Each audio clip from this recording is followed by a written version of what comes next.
et bienvenue dans cet épisode 5. Alors, gros épisode, tout simplement parce qu'en fait, je vais déménager, hein, comme je dis plusieurs fois dans l'épisode 4. Voilà, je déménage, donc là je fais un gros épisode parce que je vais plus avoir internet pour je sais pas combien de temps. Et parce qu'aussi j'ai plein de choses à vous raconter et à vous montrer. Alors, tout de suite, on attaque avec la Miss Nina 01. Alors, comme on peut le voir, elle va bien, elle est toujours en bonne santé. Elle a une petite grappe 2. Alors en fait, elle avait une petite grappe 2 de 4 ou 5 œufs qu'elle a dû manger. Et comme on peut le voir, il y a une grosse tache marron et ça fait 2 fois qu'elle me fait le coup. C'est-à-dire qu'elle était dans son tube à essai, il y avait une grappe 2, une larve et une nymphe. Tout a disparu, il restait que la grappe 2 et cette grosse tache marron. J'ai nettoyé son tube à essai, je l'ai remis dedans. Je l'ai mis donc dans un tube à essai tout propre et en une semaine, voilà le résultat. Encore des taches marron, ainsi qu'une toute petite grappe 2, mais là je crois qu'il y en a à peine 3. Donc bon, voilà, c'est assez court, c'est dommage parce que on sent qu'il y a des départs de courbes montantes, si vous voulez, comme je parlais toujours de ma fameuse courbe, on sent que ça peut repartir, mais ça bloque, et je sais pas pourquoi elles vomit comme ça, parce que je pense que c'est de la régurgitation. Je suis sûr de rien, hein, mais je pense que c'est ça, là on peut le voir, elle tient son œuf. Voilà, donc si vous avez des conseils ou si vous avez des idées de pourquoi j'ai des grosses traces marron au fond de mes tubes à essai, n'hésitez pas à me le dire.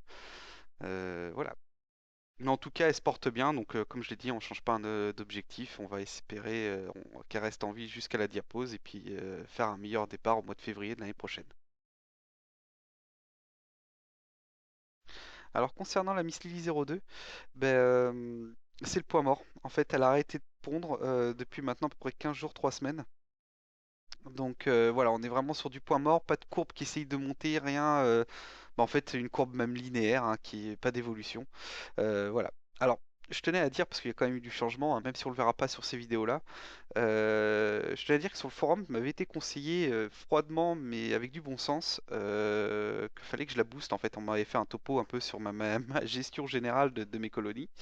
Et bref, et donc du coup, il m'avait été conseillé de la boost si je trouvais une colonie de Lasius dans le coin, que je la booste à coups de larves ou d'œufs. C'est chose faite. J'ai réussi à trouver une colonie, alors ça vous le verrez dans les bonus. Dans tous les cas, j'ai trouvé une très très belle colonie de Lasius et qui fait débat d'ailleurs. Mais enfin bref, on reviendra à ça au moment du bonus. Donc voilà, donc actuellement, elle est dans un tube à essai avec une dizaine de cocons et trois quatre larves d'une autre colonie de Lasius. Ça me paraissait important de le dire quand même. Pour la vidéo qui va suivre, pour la Miss Starlet 03, sachez que c'est une vidéo que j'ai enregistrée il y a plus de 10 jours, donc ne faites pas trop attention aux commentaires. Alors maintenant, je vais vous montrer la mise en diapose de Starlet 03. Alors, voilà pourquoi, quand on débute, faut pas forcément. Enfin, parce qu'effectivement, moi, je comptais la maintenir en vie jusqu'à la diapose de cet hiver. Or, c'est une sud-américaine, donc la diapose, c'est en ce moment. Pour être honnête, j'ai une dizaine de jours de retard. Alors, c'est pas trop grave. Je pense que je vais la décaler à 10 jours de plus au mois de septembre et voilà, ça devrait passer. Dans tous les cas, bah, c'est parti. Donc, vous pouvez voir comment je l'ai installée. Elle a mangé il y a moins d'un mois et elle avait bien mangé, donc je m'inquiète pas trop. Voilà. Voilà. Alors, hop. Bon, c'est pas de chance. C'est parti.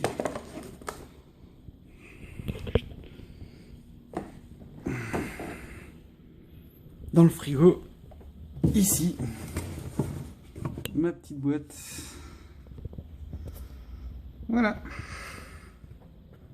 C'est ridicule. Alors bon, la bonne nouvelle, c'est que je pourrais quand même voir la température qu'il fait dans le frigo. Alors, je sais, cette vidéo, c'est un peu du gros n'importe quoi, j'en suis désolé. Dans tous les cas, je voulais partager. Ce qu'on va faire tout de suite maintenant, c'est une vidéo bonus de suivi des 4 colonies qu'il y a dans mon jardin. Alors, petite vidéo pour vous tenir au courant de la fourmilière qui a été creusée. Alors bon, faut savoir qu'elle est bel et bien vivante, qu'il y a du monde, et d'ailleurs il y a quand même pas mal de monde qui rôde. Alors là on ne le voit pas parce qu'on est en plein cagnard et qu'il fait chaud. Mais en fait elles ont une autre sortie par là, donc assez loin du trou d'origine. Voilà, donc concernant cette fourmilière. Donc là bon, les enfants ont mis leur trottinette à côté, mais ouais, donc elle est bel et bien vivante, il n'y a pas eu trop de soucis de ce côté là. Au niveau de la fourmilière qui se trouvait par là, bah, pareil, on voit pas mal de fourmis noires, mais pas de, j'ai pas trouvé leur point de sortie, hein, donc je sais pas où est la fourmilière, où est la colonie. Voilà. Donc on va retourner au fameux point là où on a failli observer un vol nuptial la dernière fois. Alors là c'est dommage, les enfants ont joué. Comme on peut le voir, il fait très très chaud hein, parce que là ici c'est le trou, c'est pas un trou creusé par les enfants, c'est le trou de leur sortie à elle. On peut en voir un autre là, juste là en haut, là vous verrez. Donc c'est un point de sortie, mais il fait tellement chaud que bah, ça sort pas. Alors il y a eu du gravier qui était balancé dessus, mais en même temps il joue au foot ici. Donc, et on va aller s'approcher de la dernière. Alors là par contre il y a de l'activité. Alors je vais taper un peu des pieds. Ça s'est fait sortir. Donc là pour avoir les mêmes à la maison depuis peu, hein, comme vous avez pu le constater, c'est sûr c'est des sanguinera quoi. Et je pense qu'en fait c'est une des grosses colonies. Et c'est une des gînes sorties d'ici qui a été emménagée à côté de chez moi. Donc là on va pouvoir observer.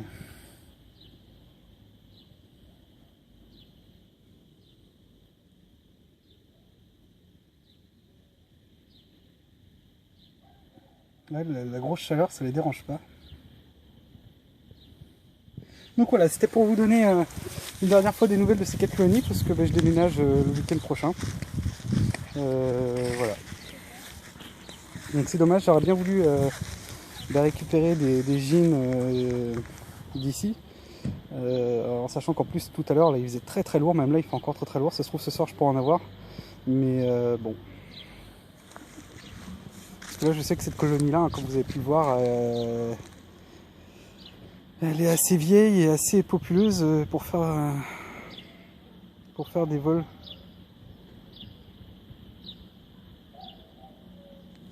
Donc voilà.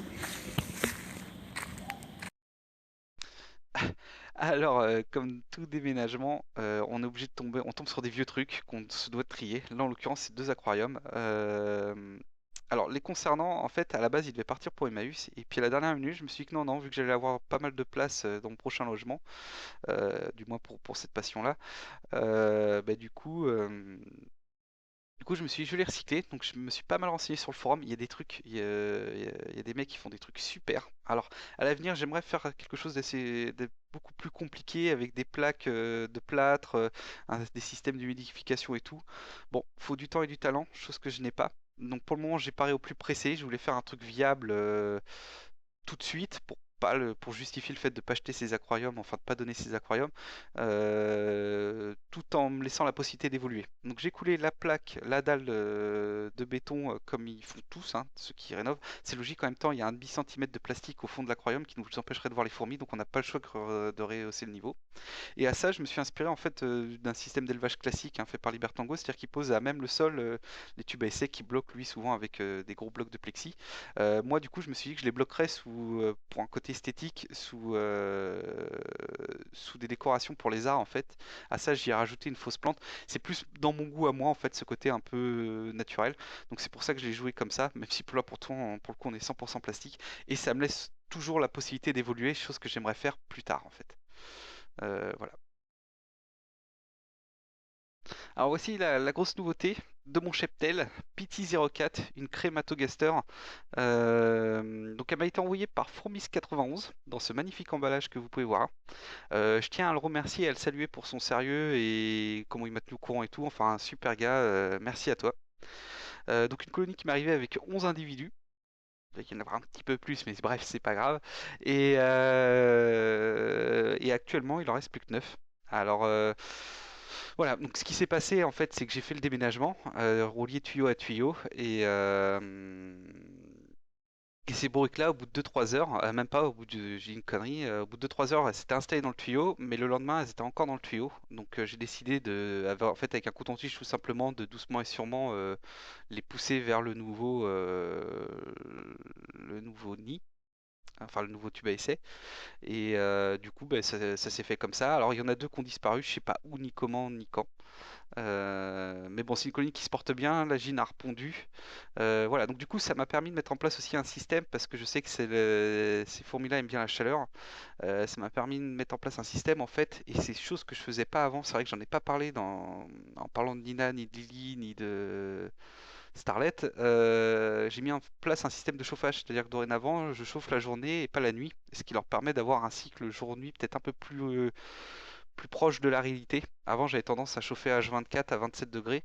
Maintenant, je monte plus aux alentours des 29-30 la journée pour descendre à 23-24 la nuit, parce qu'en fait, même si je coupe le chauffage, il fait quand même assez chaud. Donc voilà, voilà, voilà. Aussi, leur arrivée, elle est due parce que le fait de pas avoir de colonie, ça me pesait quand même, ça me faisait vraiment chier. Et donc, pour être honnête, hein, j'ai pris deux colonies, donc une de Crématogaster, comme j'ai dit là, et une de Formica que vous verrez juste après. Et aussi parce que maintenant la place me le permet, hein. Comme je l'ai dit, je déménage, donc la place me permettrait même d'avoir une dizaine, voire une quinzaine de colonies, parce que j'ai vraiment de la place. Mais bon, je vais pas m'enflammer non plus, hein. Déjà, deux colonies, ça me suffit parce que je sais que ça risque d'être du boulot à l'avenir, surtout si elles se développent bien. Et puis, je compte pas donner de limite à leur grandeur, donc voilà. Je vais attendre un peu. Je vais mettre de l'eau dans mon vin aussi parce que je suis même pas sûr d'y arriver. Donc voilà. En tous les cas, c'est avec un grand plaisir que je vous présente Pity.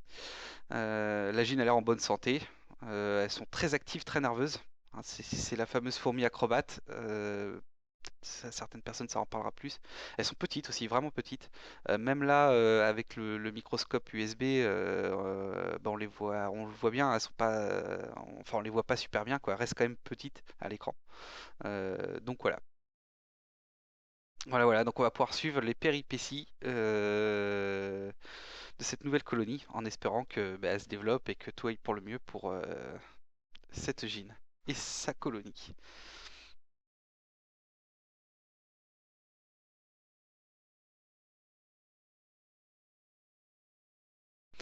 Nouvelle arrivante, Sanguine 05, donc elle est arrivée avec une cinquantaine de ses ouvrières, ses compatriotes, j'ai envie de dire. Donc la Miss, alors elle est difficilement visible, je pourrais même pas vous la montrer.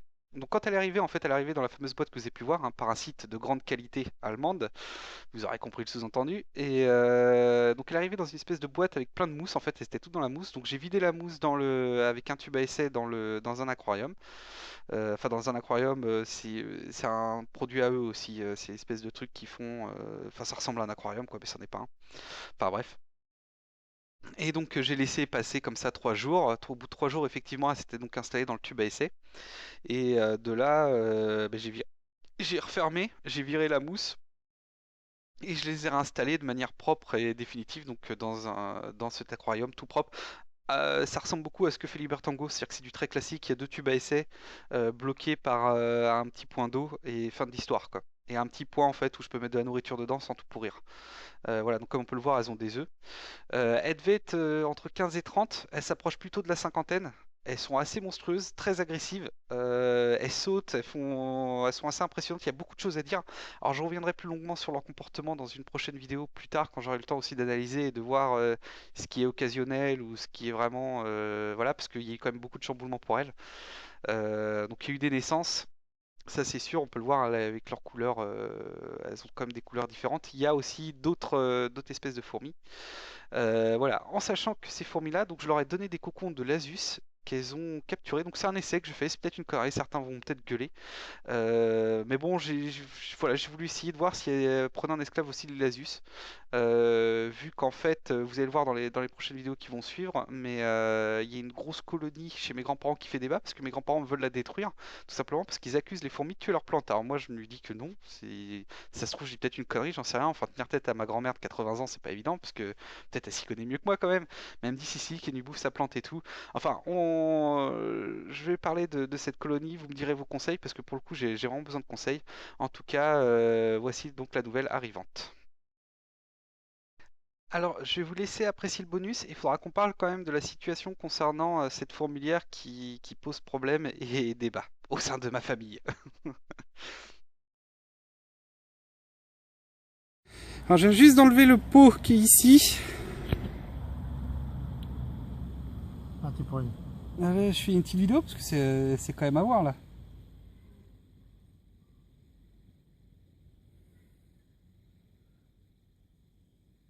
Quand j'irai à la pêche, tu vois, je trouverai des asticots là. C'est des cocons? C'est coco, oui, sûrement. Voilà, c'est. T'arrives à voir là? Ouais, là, je filme. C'est impressionnant, quoi. Hein, c'est pas mal, hein? Ouais. Y a Parce même que pas. je les avais écrasés, la terre là. Hein. Bah, je sais que je t'en voulais, que je t'avais dit. Je m'en rappelle, mais même moi, je l'avais ouvert il y a quoi? Il y a 2 mois, ce pot-là, parce que je les avais vus, elles étaient tous leurs cocons, on les mettait là-dessus. Ouais. Et Maintenant, elles y vont plus dessus. ouais, elles y vont plus. Elles ont Ouais. compris qu'il fallait pas y aller. Il est pas mal arrosé hier. Hein. Bah là, c'est la taille, là. Hein. Ah, mais ça y va, hein? Mais la pile de cocons qu'il y a, c'est un truc de fou, quoi.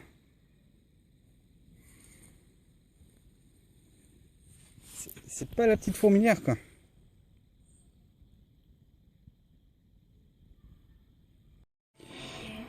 Alors voilà, petite vidéo. Alors je suis désolé, il y a la radio derrière moi. Petite vidéo parce que sur la colonie que je vous ai montré précédemment, j'ai réussi à récupérer facilement une bonne vingtaine de cocons. Alors j'en ai laissé la moitié, les 3/4, hein, mais j'ai récupéré une bonne vingtaine de cocons.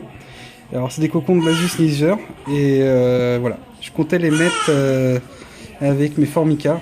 On va voir ce qui se passe. Et en même temps, je comptais mettre de l'anti-évasion parce que j'avoue que pour ouvrir sans anti-évasion quand elles sont énervées, c'est pas évident, quoi. Voilà, en espérant que vous aurez réussi quand même à entendre malgré tous les bruits autour de moi.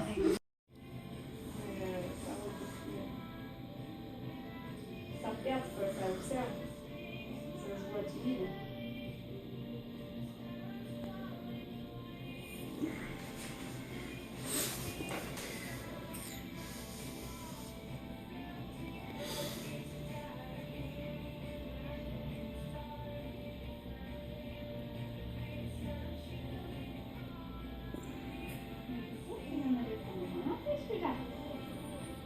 On ne plus avoir de place dans les tubes à aisselle.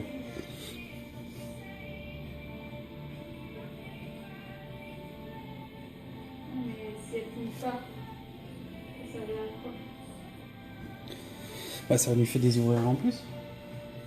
Non, mais elle tombe pas. Bah, elle va pondre. Si, elle pond. Elle a déjà pondu.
porté un peu? Comment? Ils l'ont porté? Oui, Manidou l'a porté longtemps, ouais. Tu vois? Mais c'était qu'un mouton. Oh, ça va.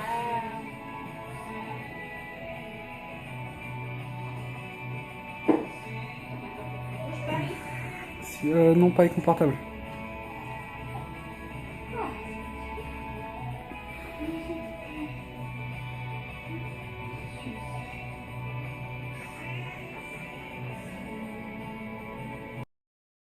Alors, je vais essayer de faire une courte intervention concernant cette colonie. Alors, il faut savoir que cette colonie-là, sa vie dépend de la vie de la plante au-dessus. Pour résumer l'ordre chronologique, ce qui s'est passé, c'est que ma grand-mère a mis une plante en début d'année, là.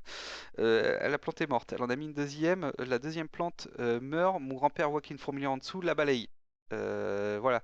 Un jour, en parlant de fourmis, il me dit ah ben moi j'ai une colonie, elle tue ma plante au-dessus et tout ça. Donc je vous parle de ça, c'était le mois dernier quand il me dit ça.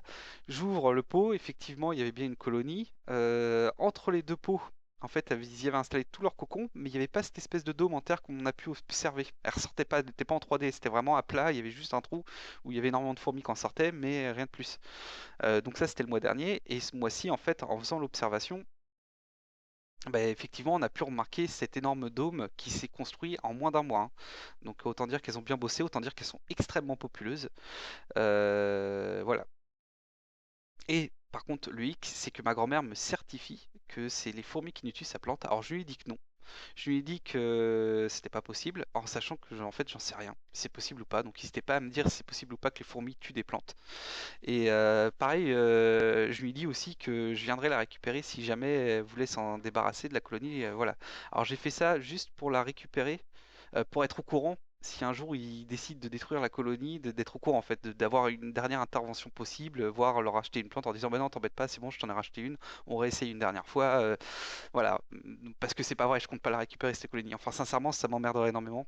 Pour deux raisons. La première c'est parce que j'ai déjà une Gymnasius, même si elle pond pas. J'en ai déjà une espèce, donc en avoir deux, ça m'intéresse pas. Et au-delà de ça, je trouve qu'en fait, avoir une colonie comme ça dans son jardin, je trouve qu'en fait, ça a pas de prix, quoi. C'est juste trop bien. Donc ça m'emmerderait beaucoup de la détruire. Alors, mon idée, c'était de la déplacer. Si jamais cette plante-là meurt et que mes grands-parents me disent vraiment faut leur régler leur compte, l'idée c'est de la déplacer, donc faire une sorte de piège de nid. Donc dans quelle mesure on la déplace et dans quelle mesure on la remet en nature. C'est-à-dire que pourquoi pas essayer de faire une sorte de dôme posé dans le fond du jardin, pareil, un pot à l'envers en fait, pour qu'ils reconstruisent et essayer de faire en sorte, voilà. Donc je sais pas du tout comment déplacer. Donc si vous avez des conseils par rapport à un pillage de nid et par rapport à un déplacement de nid quelque part par là, in natura, parce que je ne les récupérerai pas, hein. De toute façon vous le verrez dans mes suivis de vidéos, je n'ai pas du tout envie de les récupérer. Donc voilà, n'hésitez pas. Pareil, je l'ai pas dit parce que pour moi c'est une évidence, mais voilà, j'ai récupéré, je dis 20 cocons, je crois, au moment quand je parle, quand je monte le tube à essai. En vérité, je suis plus près des 30-40, des 30-40 cocons. J'en ai donné qu'à Malasus Niger parce que ça m'avait été conseillé sur le forum. On m'avait expliqué, on m'avait fait une morale. Enfin bref, ça je le dis hein, au tout début de la vidéo.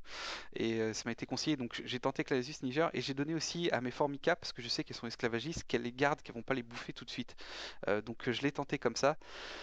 Je suis pas sûr de mes billes concernant mes Formica, si ça va marcher, si elles vont vraiment les garder. C'est un peu un coup d'essai. J'ai envie d'essayer, donc je le fais. Voilà. Voilà, voilà. Bref, je suis vraiment preneur de conseils concernant cette fourmilière. Pour la prochaine vidéo, pas avant un petit moment.